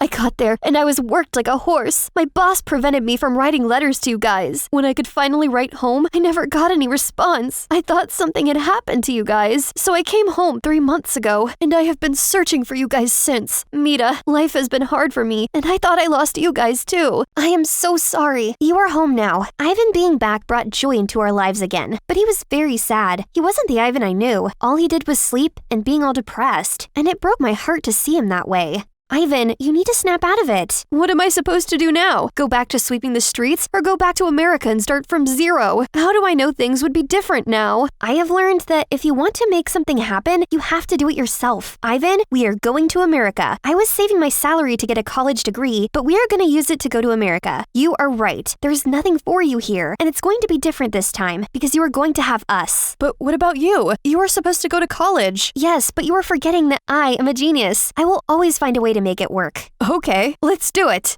America was different. Ivan actually got a modeling gig this time, and in 6 months, we were comfortable enough that my mom didn't need to work long hours. Everything was looking up. I applied for a national scholarship, which I won, and I got to go to law school. I graduated top of my class, and I can never forget the joy on my mother's and brother's faces when I read my valedictorian speech on graduation day. Ma'am, there is a client insisting on seeing you. I can't take any more cases, and I have to go to court in an hour. He is insisting, Ma. Fine, send him in. Mira, is it really you? Oh my God, I saw on the TV that big case you won, and I knew I had to come see you. Diego? Hello, how can I help you? Wow, you are even more beautiful than I remember. Let me stop you there. I don't have time to reminisce on the worst times of my life. Be quick. What do you want? Mirabelle, you know I had to do what my dad wanted. He was going to disinherit me. I didn't want to hurt you. What do you want? Okay, my company, we're having an issue with taxes, and we need a good lawyer. Everyone is recommending you as the best in town. Please help me, for the old time's sake. Sake? I'd spit on that sake. You're delusional if you think I would ever help you. I hope your company burns. It's been nice chatting with you, but I have to head to court. My fiancé is waiting downstairs. Goodbye, Diego. I hope I never see you again. I'm Delphina from the US. My dad raised me alone. He was loving, caring, and a total control freak. Up till I was 10, Dad always cut my steak into baby-sized bites. Just so you don't choke, honey. You may think it was cute, but nah. I hated all that fussiness, even though I knew he was just scared to lose me, that I was all he had left. I craved adventure and nature, and I'd sneak out often, even though Dad forbade it, until the day I slipped while trying to slide down the balcony railing like Tarzan and fainted. Later that day, I woke up in my bedroom. I was scared, and Dad took advantage of that. You see why I hate stuff like playing and traveling? You could never get hurt just reading a book, sweetie. What seemed like a small fall turned serious. I ended up in the hospital and needed 6 months to recover. After that, Dad's word was final, and I had no choice but to become his perfect daughter. When I grew up, I wanted to be like Kristoff, our school captain, resident daredevil. Every holiday, he posted wild stunts. Skydiving, volcano hikes, you name it. His dad had been a famous stuntsman, and clearly he inherited the skills. I was a big fan. Watching Kristoff again, he's just so cool, Yara. People like him don't notice people like us. We're the nerds, remember? This was my school bestie, Yara, and as much as I hated hearing it, she wasn't wrong. Kristoff and the other kids at school treated us like dirt under their shoes. I had only talked to him once in 10th grade, and that first encounter went worse than I ever imagined. Seriously? Watch where you're going, nerd. The moment he lifted his foot, my book was already covered in mud, yet I didn't show a hint of anger or protest. It was an accident. I didn't see— Maybe give your eyes a break from reading 24/7, and they will work better. This is a hallway, not a library. That was the real Kristoff. He treated me like nothing, but I still admired him. I longed for the thrill he lived. Then the day came. In the 11th grade, our school planned a trip to a game reserve. I was excited, hoping to find new plant species for my botany passion. But when I asked my dad to sign the consent, he refused. A school trip? No way, Delph, it's too risky. I'm 16. I can take care of myself. What if something happens? You're all I have. I was so mad. At this rate, would he even let me go to college? So I did what any rebellious teen would do. I forged his signature and went anyway. Just as I was savoring my freedom from Dad's overprotection, suddenly the bus tires popped. Everyone stay calm. It will take about 15 minutes to fix the tires. Now's a good time to stretch your limbs if you need it. As soon as the driver said that, we all headed for the nearby woods. There, I spotted a beautiful yellow-fringed orchid, a rare species. I've got to get more of this! I was so focused on picking the flowers, I didn't notice how deep I had wandered into the forest. Until I bumped right into someone. Ghost! Ugh, are you following me? Don't flatter yourself. I only got lost because I was busy picking flowers. Picking flowers? Do you think this is a kind of Disney show? There he goes again, reminding me I wasn't part of his extreme sports universe. Secret idol or not, the guy was a full-time jerk. I was ready to fire back. Suddenly, I saw the tree behind him falling. Kristoff, move! I shoved him aside just in time to avoid the falling tree, revealing the scary-looking tree cutters behind it.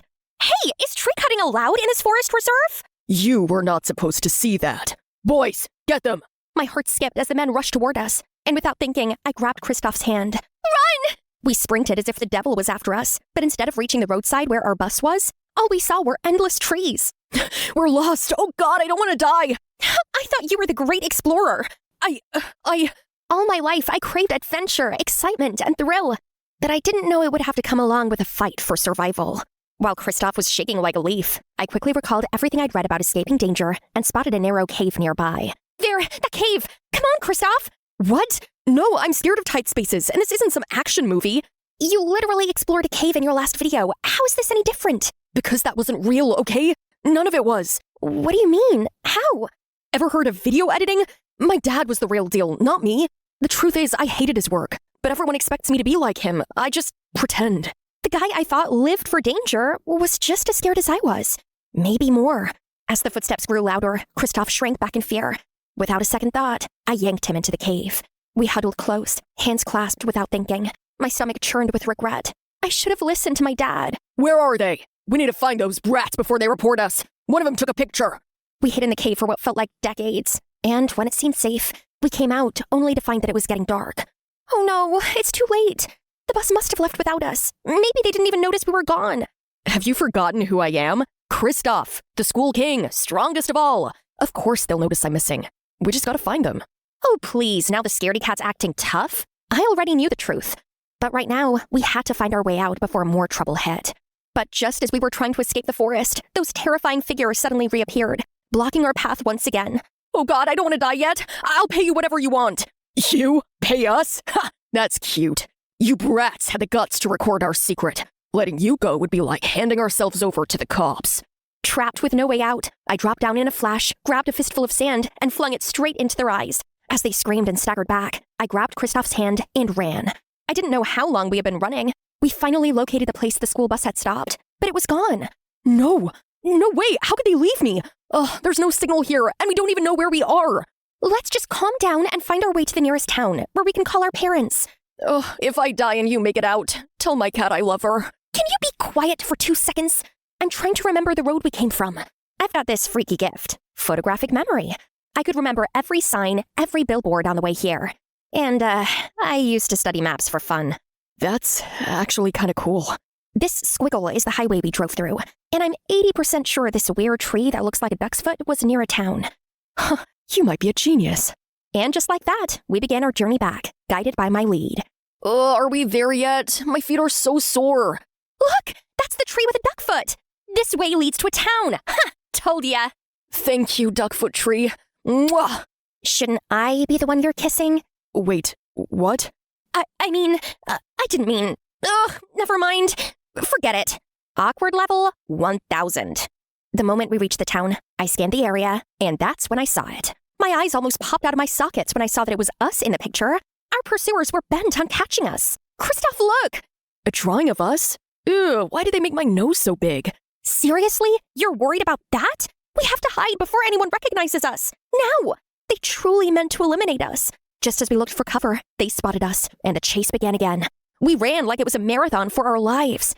Then we stumbled into what looked like a festival. Blend in with the festival crowd. It's the only way to distract them and our only shot at survival. Those costumes. We could put them on, be part of the chaos. We snuck into the stall and put the costumes on. I feel very stupid in this. You look cute. I mean, whatever. You look good. Always. Even, dragon costume. First sensible statement from you since this saga. Let's go. If we stay in character, I think we can reach the police station unnoticed. Finally, we found a police station without much drama. Good evening, ma'am. We're witnesses to something serious and also kinda lost. Okay. Does it have anything to do with why you're dressed as mascots? Then I told her everything that happened and even gave her Kristoff's phone. The moment she saw the pictures of the men, her eyes went wide. These men! We've been hunting them for months! Illegal poachers! You two have no idea what you just handed us! Oh, and those posters? That was us. Your school reported you missing, but I guess the officer over there used the wrong flyer format. We couldn't even bring ourselves to be annoyed. More than anything, we were just happy to be alive. The police reached out to her school and informed them of our whereabouts, promising to bring us back home by the end of the day. In the end, all the danger had passed, and our relationship came to a rather beautiful close. Hey, Delphina. I'm sorry for everything. About what? I misjudged you. I didn't think you had it in you to be so brave. It's a lesson for you not to stereotype people. I like books, doesn't mean I'm a coward. I'm sorry. But hey, you judged me too, didn't you? The way you look at me at school like I'm some kind of Marvel character. That's your fault for building your entire reputation on lies. So, you don't like me anymore now that you know I'm not actually Spider-Man? Hearing him ask that, my heart somersaulted. Sure, he'd faked a few things, but in the chaos of everything we survived, I saw a new side of him. Funnier, goofier, more real, and somehow, I like that version better. Why does it even matter? You were a jerk to me, remember? Because I like you, Delphina. I just thought we were too different. But seeing how brave you are, honestly, I'm going crazy. In a good way. I'll stop being a jerk. So, can I try being your boyfriend instead? Kristoff's confession left me stunned. That arrogant guy liked me? But to be honest, I felt the same way. I'll answer later. As soon as I saw Dad, I rushed into his arms. I really missed him, and I couldn't help but feel guilty for going against his wishes. I'm sorry, Dad. I know you're disappointed in me for leaving. Nonsense, darling. I'm just so glad you're okay. Maybe I've been too strict all this time. From now on, you can do what you want, as long as it's within safe limits. The next morning, the awards ceremony took place, with the policewoman and the entire class in attendance. Delphina, Kristoff, you two just saved a forest and the whole community. Great job, guys. Bet it was all Kristoff. He's always been the daredevil type. Kristoff! I wasn't too concerned about what people thought of me. Kristoff was the jock, so in their heads, he was automatically the hero. Me, I was the stereotypical nerd. He could have the spotlight. But then I looked at Kristoff and saw that his face had turned red. Suddenly, Kristoff grabbed my hand. Actually, guys, I was the one panicking out there. Delphina is the real hero here. And then he told him everything, how I faced the danger. He even owned up to his fake videos. And apologized. The whole room was filled with silence, then suddenly erupted into thunderous applause. They rushed toward me, their eyes filled with admiration I had never known before. For the first time, I wasn't just the bookworm. I was the brave girl, the clever girl, the hero. And yeah, it felt amazing. Just as Kristoff was about to leave, I managed to grab his hand. Everyone, yes, Kristoff lied about his online image, but only because of his father's pressure. He dared to admit it, and that matters. And the truth is, I couldn't have made it without him. My trusted partner. I never went back to my boring life after that, especially not after I said yes to being Kristoff's girlfriend. So guys, remember, just because someone is quiet doesn't mean they're weak. Many people live fake lives on social media, so don't measure your worth against it. What about you? What did you learn? Hi, it's your girl Miley again. Let's get on with Scarlett's life story, which was left on a cliffhanging slap. Watch your tongue. Regardless, we won't be working together. That's final. Tell me, are you scared people will figure out that I'm your daughter? Right, you never even came to see my frail bedridden father. I never needed a mother like you anyway. Then a smack landed on Scarlett's face. She held her left cheek, eyes wide open, and glared at the person standing in front of her with great fury. Scarlett immediately began venting to Naomi as soon as she got home. No way, this is bad. Without a management company, it's really hard to maintain your popularity. I could not care any less. But obviously, Scarlett cared a lot. I've put so much effort into this, and now it's all going down the drain?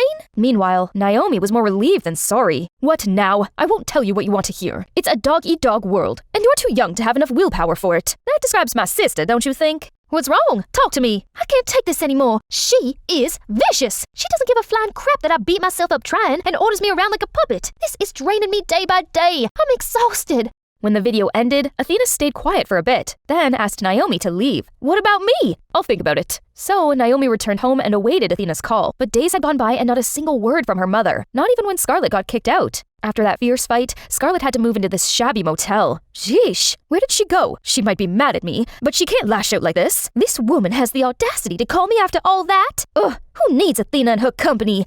I can do this myself. Yahtzee! There's still one event I got invited to. That's my chance! Of course, she asked Naomi to help and be her +1, who happily agreed. But without the usual professional team, it took the girls too long to get ready, so they missed the red carpet ceremony of the fashion show. Luckily, Scarlett could still start networking at the after-party. However, her social battery was draining fast since she didn't know anyone here. Her eyes were darting around nervously, while Naomi ran about with a little kid's excitement. That body of yours is absurd, and even more mind-blowing up close. Have a drink with me, would you? No thanks. My date is getting my drink.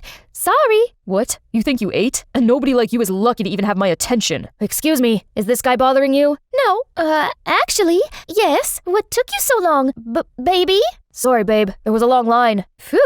Their charade works like a charm, and because of that, our shy girl got to know this gentleman. He's Finn, an art director / princess maker at Creative Artists Agency. Going independent is really tough, especially for newcomers. If you work with us, you'll have more options to your liking. I mean, it's your personal brand. For real, though? Ahem. Finn, this is my sister Naomi. Say hi, Naomi. Nice to meet you two. From that day on, Scarlett had been under Finn's management. He's so gentle and such a smooth talker, but when it comes to work, Finn can be pretty harsh. No, this whole fit makes you 5 feet tall, and that top's from last year's collection. Try to keep up. But how? I literally have to dive into multiple piles just to find something that isn't a size 0. You might think a personal stylist could make this easier, but your audience can sense that it's not authentically you, and it'll just be much harder for you to build rapport. I can see you have quite a personality. You just don't know how to show it through your style yet. All right, that's actually really profound. I never thought about this stuff that way. Stuff? So what got you into this? That prompted Scarlett to tell him everything. Surprisingly, that guy seemed like a good listener. That is some story. Still, you managed to build a following mostly thanks to your genuine charm. I believe I can teach you more about this stuff and make you fall in love. With real fashion, I mean. And here I thought he was gonna judge me. Ever since she had a handsome, patient trainer guiding her every step, Scarlett gradually gained more respect and interest for what she was doing. Their relationship eventually became more intimate and went beyond the professional boundary. It looked like they knew each other in their past lives. Here, one tasty reward for you. Yes! Oh, hang on. I'm on a diet. Consider today your cheat day. Something to keep you motivated. Come on, an ice cream won't put you in a food coma. You're right. Oh, sorry. You're such a klutz. It was smooth sailing for Scarlett. One day out of the blue, a mukbanger appeared on her For You page. And that's Naomi. How long has this been going on? Why didn't you tell me? Who are you working with? None of your business. Excuse me? I didn't say anything. I was gonna say, eating a humongous amount of food like that can be bad. Maybe you're against this because you're afraid I'll take all your spotlight. Ain't that right? No use talking to her right now. Perhaps I can ask Finn for advice. To her utmost surprise, Scarlett saw that Naomi was with Finn. In the long run, you'll either develop a terrible eating habit, or worse, an eating disorder. This is your one and only body. Take good care of it. Everything's going as planned. Don't worry. I won't get fat no matter how much I eat. Stay calm, Scarlett. Don't barge in and interrogate them. No! Finn, I can't believe you brought Naomi down that road. I asked him to. Interfere again and we're no longer sisters. Those traitors thought they're so smooth. Fine, let the Cold War begin. On the other hand, Finn tried to make amends, but to no avail. I didn't have the chance to explain myself. Scarlett's emotional state took a nosedive, while Naomi's mukbang channel blew up. Needless to say, she was absolutely delighted. See, I am on Scarlett's level. I already got millions of hearts and a dedicated fan base. Little did Naomi know, praise is often followed by criticism and haters. Look at this pufferfish's face. I don't think it's because she's stuffing her face constantly. Girl just got played by genetics. Girls, be nice. Why are you defending that ugly glutton? That's my sister. Problem much? I can't sit still and let her do this to herself. But who could possibly get to her? Definitely not me. In the evening, Scarlett saw that she had hundreds of missed calls, all from Athena. What does she want now? We already went our separate ways. However, that prompted Athena to come see her at her place. Please, don't make a scene. I'm here to talk. You are making a scene showing up here. What do you want? It's about Naomi. I am worried about her. That finally convinced Scarlett to have a talk with Athena, which led them to an unexpectedly long discussion about their family. I'm not asking for your sympathy, but you should know how we cut ties. Your dad and I are polar opposites. I wanted the hustle and bustle in life, but your dad wanted a peaceful life in the country. I did try to raise a family with him back there. God knows I tried. But that ain't me. So, when I left, your dad was so angry, he banned me from ever returning. Don't you dare bring that face here one more time! Leave us alone! Since then, I could only watch you two from afar. If it makes you feel any better, he took care of us very well. He's a family man, always has been, and Naomi, I soon realized that she's my spitting image. Impulsive, chipper, yet naive. I didn't want her to be in show business, especially this young, or else she'd make the same mistake I did. That's why you were my pick. I never intended for us to fall out. I truly wanted a wealthy life for you, and I thought I could train you into a star like I did every other girl. So when I heard you say how exhausted and trapped you felt living with me, I decided to end it as well as your suffering. What? When did I tell you that? Actually, Naomi told me. You're not supposed to know this. Oh, turns out her action that day was triggered by Naomi. Did my sister do that because she was looking out for me and simply thought I wouldn't tell Mom myself? Or was there any hidden motive? I'll have to find out myself. If we didn't have this heart-to-heart today, our feud might go on forever. Come to think of it, her iciness could have been the product of the cold, harsh show business. Their mother-daughter talk went on till dawn. Scarlett also told her that she hated this job at first, but slowly warmed up to it, and now wanted to commit to it, which made Athena really happy. At the same time, Naomi's videos gained more viewership as well as so many hate comments she couldn't ignore. Anyone reading such remarks about themselves would more or less be upset. Sensitive Naomi got a panic attack. Right at that moment, Scarlett stepped into her room, realized what was happening and hurried over to catch Naomi. Then she put her in a fetal position. A few minutes later, Naomi calmed down. Feeling any better? Yes, I can breathe normally now. Thank you. Then stop your monkey business this instant! I talked to Mum. She said you're not ready to be an influencer, and I agree with her. Do you have anything to say for yourself? Mom doesn't know me. She didn't raise me or help me become famous, and now she's getting you on her side to go against me? I thought the same. Until we spoke, we misunderstood her, Naomi. And you, still worried about me stealing your thunder? We'll see who's more famous and rich. I've had enough of you. Naomi's reaction was so scary.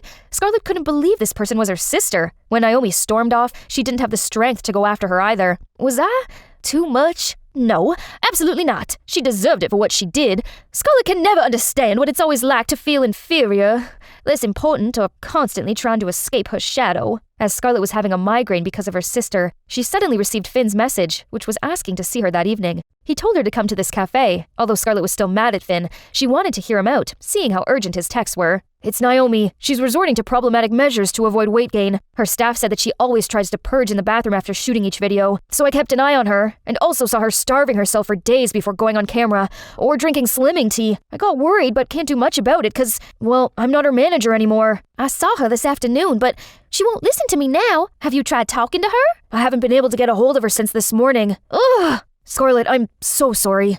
I wanted to help Naomi because I saw her passion burn so bright. So I hooked her up with the right people and such. And mostly because I wanted you to never mind. Meanwhile, Naomi was somewhere no one could find her. She curled into a ball, eyes glued to her phone. I'm such a big fat loser. Right then, Scarlet's phone got a text message. It's from Naomi. Scarlet's face darkened as she read it. I'm doing fine, but I need some time for myself, so I'll be away for a while. Don't look for me. At this point, we should put aside our differences and search for Naomi together. Both Finn and Scarlet looked everywhere, but found no info on Naomi's whereabouts. It's like she vanished into thin air or used Ninja's technique to hide herself. Also, Scarlet was really busy fulfilling her duties as a model. This is so weird. Naomi can't go a day without updating her story, but it's been days without anything new on all of her socials. All right, you're a little pale lately, Scarlet. It's one thing to worry about Naomi, but take care of yourself, okay? Like you care? Of course I do. You are my sole focus now. Don't just push me away. Aw, who can stay mad at someone this sweet?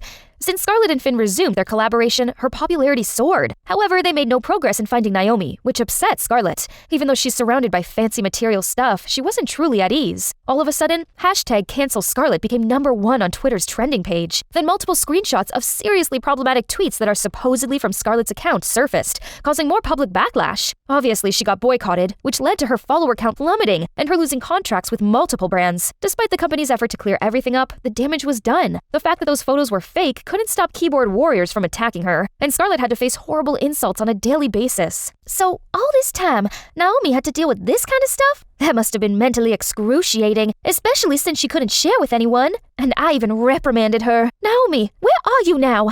I'll definitely find out who's behind all of that. Cyberbullies must pay. You all think you can hide behind your screen and spit out whatever filthy words you know to bring down people with a reputation to uphold. You picked the wrong targets this time. It wasn't easy, but thanks to the company's resources, Scarlet's team managed to track down everyone who ever made hate comments against the sisters and brought them to the police. But when Scarlet came down to the station and saw the lineup, an astonishing sight welcomed her. One of them was Naomi. Here I was, confronting my greatest fear. Math! Wendy, focus. What is 9 plus 11? A, 19, or B, 21? The numbers whirled around me. Panic set in.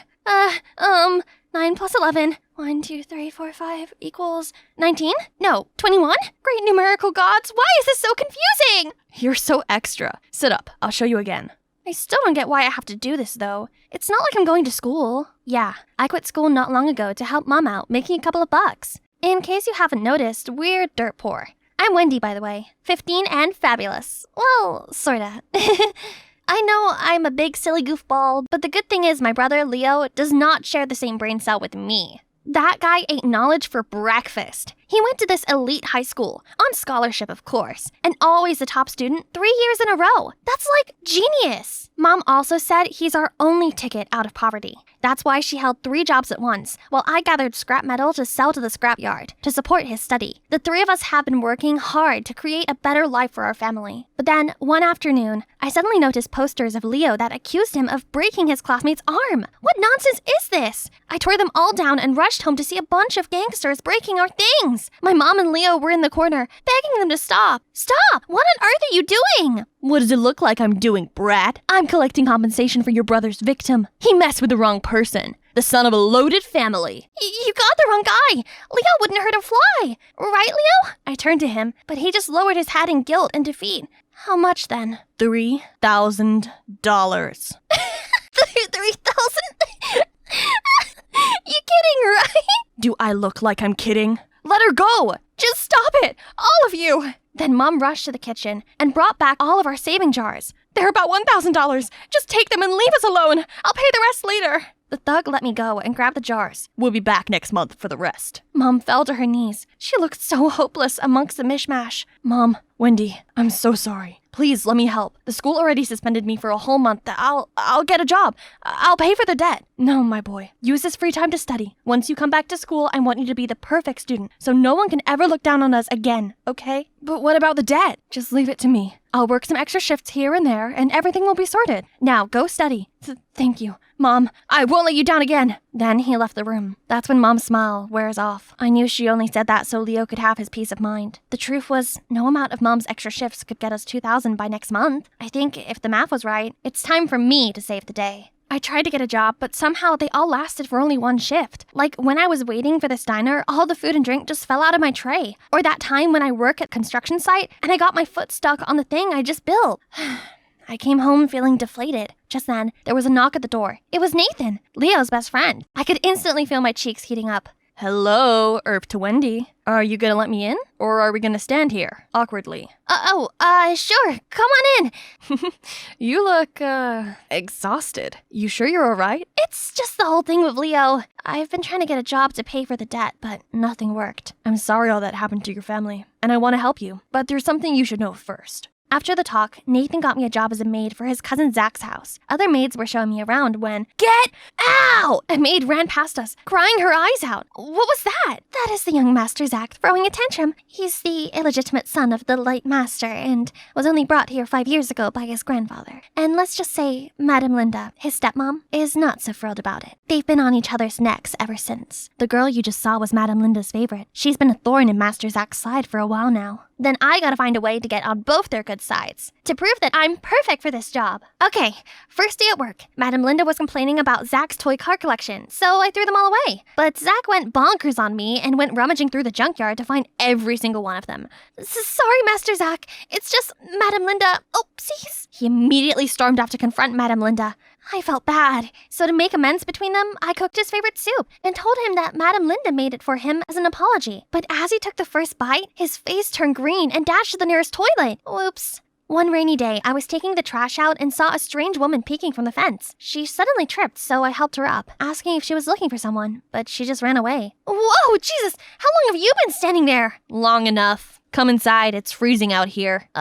Sure. Later that day, I was cleaning Madame Linda's room when accidentally knocked over her jewelry box. It crashed on the floor, spilling jewelry everywhere. One of the bangles snapped in half. I frantically pocketed it to fix it later. When the gruff butler swung the door open, I apologized and promised to fix the jewelry box, but he still insisted on firing me. Just then, Zach stepped in and ordered him to let it slide. Zach then stayed and watched me fix it. Where'd you learn to do that? It's nothing. I grew up in a trailer park. Everything we own came from the junkyard. They just need a little fixer-upper. I've been doing it since forever, so... You got a gift. Besides, reusing things is cool. Whatever you say, pretty guy. Say, you want to hang out sometime? Like a date? Maybe. Won't your girlfriend get jealous? What girlfriend? I'm very single and ready to mingle right now. Sure, why not? On the weekend, Zach took me to his favorite coffee shop, and I got to see a softer, more caring side of him. Turned out he never got a girlfriend, so I made him a flirting tutorial. For a price, of course. At first, I thought he was just practicing on me by giving me flowers and fancy chocolates. But then he continued to woo me with my own list. He set up a romantic picnic under the stars in the backyard, took me to the park, and we watched the enchanting sunset together. That night, we walked back to the mansion. Before coming inside, Zach stopped me. These past weeks that I've known you have been the best moments of my life. Wendy, I think I've fallen for you. Will you be my girlfriend? Where did you learn those cheesy words? Do you like them? Is it hot in here? Or is it just you? Stop! I just need you to promise to be on my side, no matter what. I promise. When Zach left, I returned to my room. I pulled out my diary and then ticked off the last box on my list. Well, it was fun, Zach, but everything must come to an end. Soon you'll pay for everything you did to my family. I knew the truth back when Nathan came to our house. There's something you should know first. Your brother was tricked. He didn't start the fight. A guy mocked your poor family, so Leo turned aggressive. After the incident, the guy was salty Leo beated him, so he faked a broken arm and had his family come for yours. They don't need your money. They just want you to suffer. And who's that guy? He's Zach, my cousin. What he did was wrong, so I'm on your side on this. And there's another thing. Nathan played a video of Linda and her thugs threatening my mom and demanding more money. My rage became scorching. That moment, I decided to get revenge. That's why I became a maid at Zach's house, sabotaged his relationship with Linda, and made him fall for me. Everything was going just as planned so far. But the next thing I knew, Mom called me to tell me that Leo had been expelled from school and ran away from home. My blood was boiling. That's it. Today's the day Zach goes down. I pulled out Linda's broken bangle and placed it on my bedside table. During the daily room check, the butler spotted it right away and informed Linda. She rushed over to reprimand me for stealing her jewelry. Just then, Zach swooped in to defend me. Zach, you have to trust me. I didn't steal it. I just wanted to fix it before turning it to Madame Linda. Don't worry, I believe you. You heard her. I know you despise me, but don't you dare drag my loved one into this. Oh, finally put it out in the open, huh? You and your low-life girlfriend. Birds of a feather. You're right, we're alike, and that means we're nothing like you evil witch. Ha! Let's see how you like it. Alone on the streets. Guards, throw them out now! The next second, Zach and I were dumped on the sidewalk along with our belongings. Watching him grappling his stuff, I couldn't help but chuckle. How does it feel to be discarded like an unwanted object? Enlightening, isn't it? What are you saying? You remember Leo, the person who broke your arm? Who you used to extort money from my family? I'm his sister. I think you got it wrong. Leo didn't break my arm. He only shoved me to the ground and said something like, don't talk nonsense about his family. I didn't care, but Linda kept telling me to skip school the next day. She must have used me to make a fuss. You mocked my family for being dirt poor. That's why Leo was so mad at you. That's not true. I used to be poor too. You remember the woman lurking around the mansion? That's my real mom. She just wanted to make sure I was okay. Turned out, Zach and his mom were abandoned by his dad because of their humble background. Then his grandpa found him. Though Zach didn't want to, his mom made him come with his grandpa, so he'd have a better life. But what his mom didn't know was that heck of a mansion was the coldest, most isolated place. That is, until you came. And it hit me. Zach is telling the truth. That meant I had taken revenge on the wrong person. Shoot! I am so sorry. I had no idea. And now you're kicked out, Leo's gone, and there's a huge debt. I don't know what to do. Hey, it's all right. One thing at a time, Kay. I'm not mad at you or anything. I just wish you'd told me. But it's fine. I don't really like that house anyway. What about your brother? He got expelled and left. I'm sure he's okay. I'll help you find him, yeah? Thank you, and I'm sorry. I don't know how to make it up to you. You don't have to. I got a feeling you didn't come up with this twisted plan. I didn't. It's actually your cousin, Nathan. I took Zach back to my place where he'd crashed in the meantime. Mom was in tears. She told me that Leo was accused of plagiarizing an essay so he could no longer go to that school. But Leo's too smart to do such a thing. So Zach proposed we investigate at the school to find whose essay Leo supposedly copied. We broke into the school's computer lab that night. We were snooping around when suddenly Zach was grabbed from behind and dragged away. I slowly turned around and was shocked to the core. I sprinted to Nathan's house, banging on the door. Nathan! Zach was kidnapped! He's the heir to Adam's estate. They took him away for the ransom. The heir? What do you mean? Your grandfather's lawyer came to see Zach and I overheard him. Your grandfather's sick, so he authorized the lawyer to hand the will to his sole heir, Zach. The will? Do you know where it is? If we swap it for a fake one with someone else's name on it, they'll release Zach and target that person instead. Great idea. I think Zach left it in his bedroom. Maybe it's still there. Nathan and I hurried over to Zach's house. Nathan snuck into his bedroom while I was on the lookout at the door. Nathan switched the will for a fake one and took out a lighter and set it on fire. Just then, I turned on the light, scaring him to death. What on earth, Wendy? Kill the lights or we'll be caught. You mean you'll be caught? Then I opened the door, revealing everyone in his family and my brother Leo.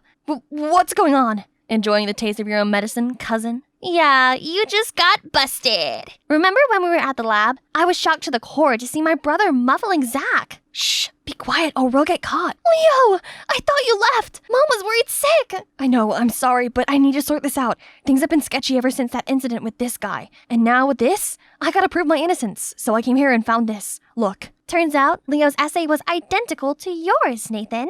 You took advantage of me to get revenge on Zach when he wasn't to blame. You told Leo Zach was bad-mouthing our family to stir things up between them. You made our lives miserable. I trusted you. I can't believe you'd go this far. You were always obsessed with Grandpa's inheritance. Everything's a competition for you, to prove that you deserve to be a successor. All that work, but still nothing. Do you know how many sleepless nights I had to study? Or to hatch a plan, worrying Mom and Dad would blame me for not trying? For not being better? And you just showed up and everyone sees you as his golden child. And all my efforts have gone to waste. Why, Grandpa? Why not me? You were left out of the will due to your greed and scheming behavior. Now I know it's your parents' fault, and there will be severe consequences for them. And you, Nathan, you will join the army after graduation to serve the country, get disciplined, and come back a better man. Guards, take them away. As Nathan made his exit, he paused at the sight of Leo and I. I'm truly sorry. For everything. Then he walked out the door. In the end, Grandpa chose to give Zach his share of the fortune. Zach, however, refused. He never wanted the money. All he wanted was to live comfortably with his mom. So that night, he packed up his things and was ready to go back home, his true home. Seeing Zach, I realized bearing hatred towards someone cannot solve your problem. It just puts you through so much pain, and even hurt other innocent people along the way. It's best just to focus on yourself. You do you, and things will work out on their own.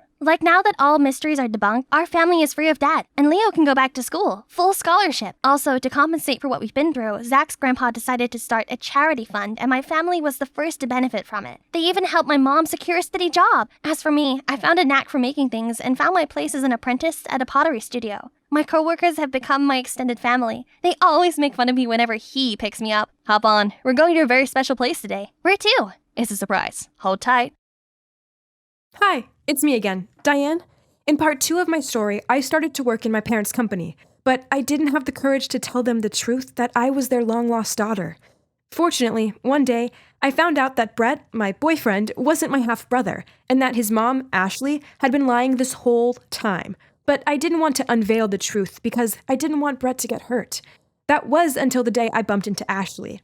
In the store, I watched as she looked at the photo of me and my mom and aunt from when I was just a baby, and the look of recognition on her face as she realized my aunt was the kidnapper she hired nearly 20 years ago. She looked at me terrified. Are you that baby? Are you also the one I saw in the company earlier this afternoon? What are you doing with Brett and his dad there? Did you know everything? She shot questions at me and didn't even wait for my response. Instead, she just started yelling at me, claiming that I was plotting to get revenge on her for stealing my life away from me. I knew it was pointless trying to explain to her, so I said nothing and watched as she ran out of the store without buying anything. The next day when I got to the company, I found out that Brett had suddenly disappeared. He hadn't come to work, and no one could get in touch with him. My dad told me that he'd gone to see his mom the night before, and after that, he hadn't come home. Oh my God, his mom! After he'd bumped into me, had she done something bad to him? I couldn't bear it. My aunt had given me Ashley's address, so I went there to find out what was going on. As soon as she opened the door, I asked her where Brett was, and she just smirked at me and said she told him I was his half-sister and that I was preparing to kick him out of my dad's family. So she said he must have run away because he was so disgusted by me. I felt so angry I wanted to scream. Ashley was ruining everything. She even said to me, "You can't fool me. It's no coincidence that you're working in your dad's company and that you've seduced Brett. You're doing all of this on purpose." Well, that just made me even angrier. I said to her, "I know Brett isn't my dad's son. I did a DNA test, and you're lucky I haven't said anything to either of them, but I will now. You better prepare yourself for the consequences." Then I left, leaving her standing there looking angry. I went straight to my parents' house to tell them before Ashley could beat me there to tell them lies. They let me in straight away and asked me what was going on and if it was about Brett. I nodded and took out all the evidence I'd prepared. This was the moment of truth. I was so nervous. I gave them the DNA results of Brett and my dad, then the baby photo of me, and then a letter my aunt had written confessing about how Ashley had hired her to kidnap me. My parents were shocked, of course, and had a lot of questions, but soon it all became clear and we all started crying. It was just so overwhelming. I even told them about what Ashley had told Brett the night before and begged them to believe me that I didn't do it all on purpose. Of course they said they believed me, and I was relieved. But the very next day, you won't believe what Ashley told them. My parents went straight to Ashley's the next day to confront her, and she couldn't deny it because there was so much evidence. But then she told my parents that she had been feeling so guilty, so she was the one who'd gotten in touch with my aunt and encouraged her to tell me the truth and then help me find my parents. After my parents told me this, I told them Ashley was lying. She was trying to make herself look like an angel when she was none other than the devil. I suggested to my parents we sue her or something, and then a few days later, Ashley got in touch with me. She'd found out where I lived, and as soon as I let her in, she begged me not to sue her. She'd obviously already received a warning letter from my parents' lawyer. She said she had a family to care for and didn't want them to know about her past. Then she promised me she'd never come near me or my family again. I was sick of her now and asked her to leave. But then she apologized again, and she really regretted everything she told Brett and that she'd gone to see him. What? Where did you find him? I asked. And she told me that she found him at her parents' house, where she and Brett had lived when he was little before she'd gotten married. Oh, that's right. I knew Brett loved his grandparents so much and often visited them. I hadn't even thought that that was where he could be. Then she told me that Brett hadn't disappeared because he was disgusted by me. It was because he felt so guilty about everything that had happened. She told me she'd already gone to see him and confessed because she wanted to at least be seen as an honest mother in her son's eyes. After I told Brett that he isn't your dad's son, he got so angry and shouted at me that he hated me and never wanted to see me again. It crushed me. Ashley told me and started to cry. "Please forgive me, Diane," she continued. "I've lost Brett. Surely that's punishment enough for everything I've done. I thought that what I did would help Brett so he could grow up in a wealthy family. But turns out all I did was hurt the people around me, especially Brett. Can you guess what I did next? I went to meet my parents and asked them to remove all accusations against Ashley. You're probably wondering why I changed my tune so quickly. Well, I felt like enough revenge had already happened, and I couldn't bear anyone suffering anymore. All I'd ever wanted was to have a peaceful life, and revenge only satisfies us for a second. It doesn't make us happy in the long term. After that, Ashley came to apologize to my parents, and swore she'd completely disappear from our life after that. Then she gave us Brett's grandparents' address, and asked us not to put any blame on Brett. Then she left. Poor Brett. When I went to meet him, it was clear he was the one who'd been hurt most by all of this. His grandparents told me that after Ashley had revealed the truth to him, he'd lock himself up in his room and hadn't come out. I knocked on his door and begged him to let me in. After a while, he opened the door, and I couldn't believe how he looked. He'd become so skinny, and his eyes were so sad. It made me so upset to see him like this. He said to me that he blamed himself for everything. For the big lie my life had been, for my parents' loss of their only child, and for the way we'd broken up. He truly believed all of this was because of him and his mom. I hugged him and told him none of this was his fault, and I asked him to come back to my parents' house because we all missed him so much. He eventually agreed, but I could see he was nervous, especially when both my parents knew that Brett wasn't related to them by blood. But my parents welcomed him back into the house. However, I could see they were feeling a bit awkward about what to say, so I stood up and said to them, "Even though you guys aren't actually related, you've still been so happy together.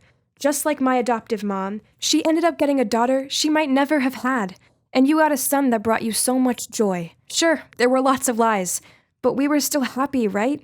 Believe it or not, everything worked out after that. Brett and I went back to school, and we've both decided to go work at my parents' company after graduation. I have chosen to move in with my parents, but of course, I still visit my adoptive mom and aunt all the time. My adoptive mom understands that this is important for me, so that I can get to know my parents properly and catch up on lost time. Oh yeah, I forgot to tell you. I asked my parents to forgive my adoptive mom and aunt, because even though they acted wrongly in the past, they still raised me and did such an amazing job. As for Brett, he moved out into his own place, but still visits my parents all the time. However, Brett and I are no longer dating. It wasn't because of my parents, though. Let's be honest, it would just be too weird if we kept dating after everything we'd been through. It was a hard decision for us both, but it's for the best. We both need to move on so that we can have a better future. And hey, at least we can still be friends, and soon, colleagues too.